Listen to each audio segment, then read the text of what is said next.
Inflation has been the primary driver for mortgage rates over the last couple of years. I mean, as inflation has risen, unfortunately, so have mortgage rates. We hit that peak back in October and then had a healthy rebound November into December to close out 23. Now, why is that?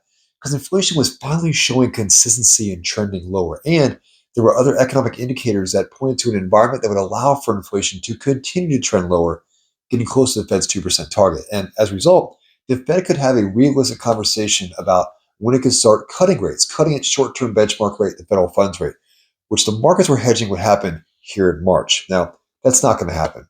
So far this year, report after report has shown strength across the economy, across key sectors like job and wage growth, manufacturing, and more importantly, inflation itself. Right, this week's CPI, Consumer Price Index, the market's favorite inflation metric, came in way above forecasts across both core and headline numbers. Rates got hit hard on Tuesday. This was not helped at all on Friday by PPI, Producer Price Index. It's a measure of wholesale inflation, also came in above forecasts. Rates got hit hard this week. Now, what does this tell us? We're seeing that inflation is going to be much more stubborn than what the markets or the Fed want to see. And as a result, rates are probably going to stay flat for most of the year, but home appreciation is not.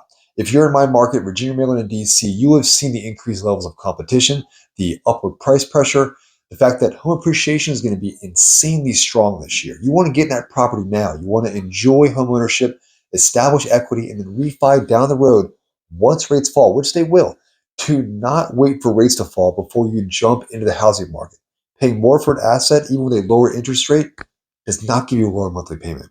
If you have any question about those calculations, about these headlines, or what it means for you and your purchase power, definitely give me a call. I'd love to talk to you. Have a great week.